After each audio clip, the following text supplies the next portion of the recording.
Bismillahirrahmanirrahim. Assalamualaikum warahmatullahi wabarakatuh. Yang terhormat Bapak dosen, Bapak Haji Thoifur SAK MSI, dan yang terhormat teman-temanku semuanya. Pada hari ini saya akan mempresentasikan tentang penelitian tindakan kelas yang berjudul penerapan metode group investigation dalam meningkatkan hasil belajar murid mata pelajaran akidah akhlak kelas 4 MI Al-Falah Kalikangsa Kulon, Kecamatan Brebes, Kabupaten Brebes. Latar belakang masalah pendidikan memang harus dilakukan pada saat usia dini. Yang kedua yaitu tentang proses pembelajaran yang dilakukan oleh banyak tenaga pendidik atau guru pada saat ini cenderung pada pencapaian target materi kurikulum, lebih mementingkan penghafalan konsep bukan pada pemahaman. Identifikasi masalah. Berdasarkan latar belakang permasalahan yang sudah peneliti kemukakan di atas, serta alternatif pembelajaran yang akan peneliti lakukan, maka peneliti dapat mengidentifikasi permasalahannya sebagai berikut, yaitu pertama, menggunakan metode model pembelajaran akidah akhlak yang dinilai masih kurang. Yang kedua, kegiatan pembelajaran masih berpusat pada guru. Yang ketiga, siswa pasif, yaitu siswa hanya diam, dengar, dan mencatat apa yang diajarkan oleh guru, dan siswa tidak diikut sertakan dalam pembelajaran akidah akhlak. Yang keempat yaitu rendahnya hasil belajar akidah akhlak. Yang kelima, guru masih menggunakan metode konvensional. Berikutnya tentang pembatasan masalah dan perumusan masalah. Yang pertama, pembatasan masalah.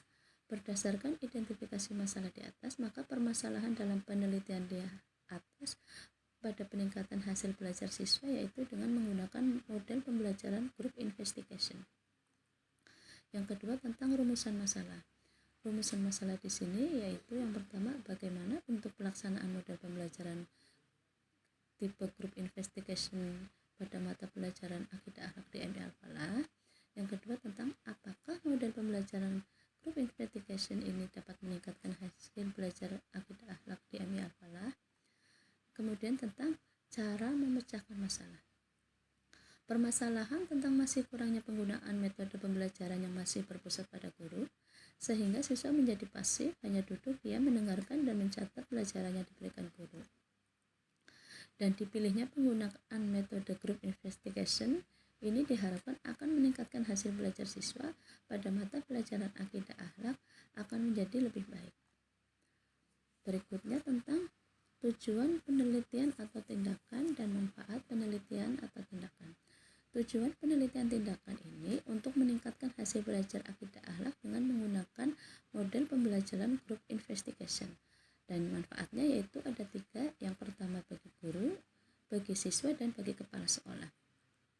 Bagi guru diantaranya yang pertama menjadi referensi variasi mengajar dengan memperhatikan materi yang cocok. Yang kedua memperbaiki dan meningkatkan profesionalisme guru khususnya dalam mengajar akidah akhlak. Berikutnya manfaat bagi siswa yang pertama membantu siswa mengkonkretkan materi akidah akhlak yang dipelajari. Yang kedua membantu siswa mempermudah memahami materi akidah akhlak. Yang ketiga meningkatkan hasil belajar siswa pada mata pelajaran akidah akhlak. Yang ketiga yaitu manfaat bagi kepala sekolah, yaitu memberikan masukan dan gambaran yang lebih jelas mengenai pelaksanaan pembelajaran akidah akhlak dengan metode group investigation pada proses KPM. Berikutnya tentang kerangka konseptual dan hipotesis tindakan. Pertama, kerangka konseptual. Untuk memudahkan dan menghindari adanya penafsiran dari judul penilaian, saya ulangi, untuk memudahkan dan menghindari adanya penafsiran dari judul penilaian tindakan kelas ini, maka kami sebagai peneliti menerangkan tentang apa yang akan dijadikan model pembelajaran di PTK ini, yaitu khususnya pada mata pelajaran akidah akhlak.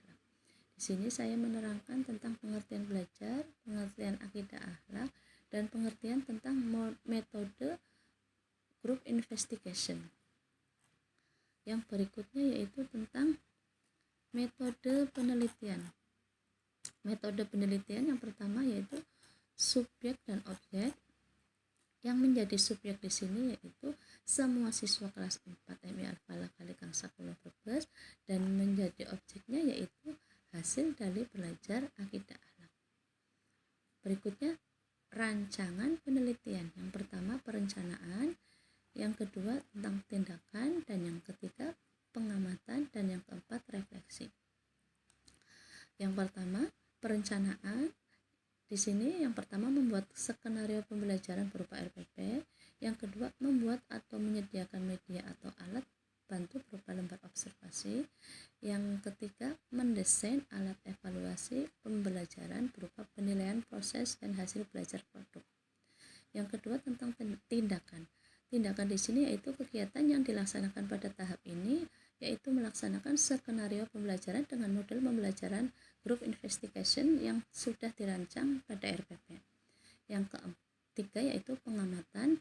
Pengamatan yang dilakukan oleh guru kepada siswa dalam proses pembelajaran.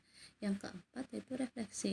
Refleksi itu merenung atau memikirkan sesuatu atau upaya yang dilakukan oleh para kolaborator atau partisipan yang terkait dengan penelitian tindakan kelas yang dilaksanakan.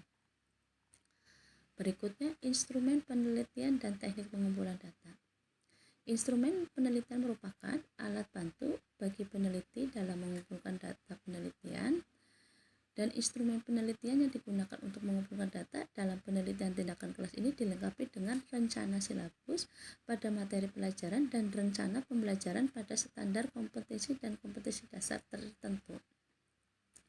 Teknik pengumpulan data.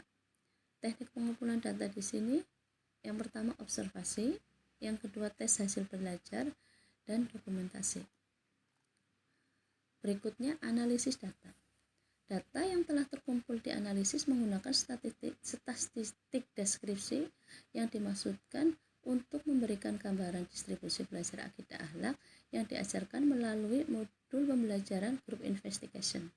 Yang pertama, menentukan nilai rata-rata hasil belajar akidah akhlak murid. Yang kedua, menentukan persentase peningkatan hasil belajar murid. Yang ketiga, menentukan persentase kelulusan atau ketuntasan belajar murid. Yang keempat, mengukur aktivitas guru atau murid. Yang terakhir yaitu kriteria keberhasilan.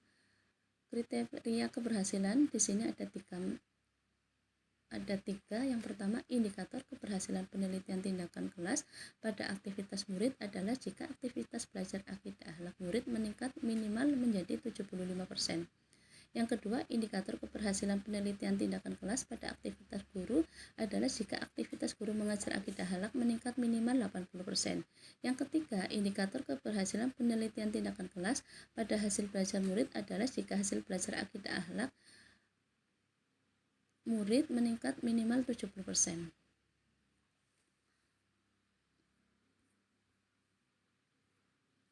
Nah, ini gambaran yang kemarin saya lakukan pada observasi terhadap siswa kelas 4 MI Alfalah dengan menggunakan metode group investigation. Ini langkah yang pertama yaitu saya menerangkan tentang materi pembelajaran. Yang kedua, ini sudah mulai terbentuk kelompok dan mulai mengerjakan tugas yang diberikan oleh saya. Dan yang ketiga ini siswa mempertanyakan ada materi yang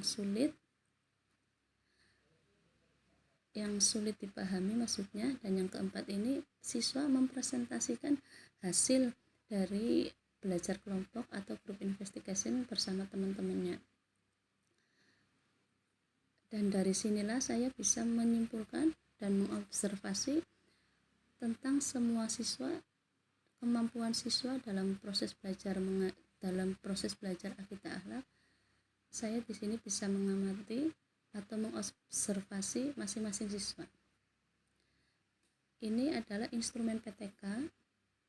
Ini berupa lampiran aja. Ini instrumen PTK yang saya gunakan untuk meneliti siswa. Dan yang ini adalah yang ini adalah lampiran untuk observasi siswa yang saya gunakan untuk mengamati siswa juga. Demikian presentasi dari saya, kurang lebihnya saya mohon maaf. Yang pastinya saya masih banyak kekurangan dalam penyampaian PTK dan dalam pembuatan PTK. Saya mohon kritik dan saran dari teman-teman semuanya dan terutama dari Pak dosen karena keterbatasan saya. Terima kasih. Wassalamualaikum warahmatullahi wabarakatuh.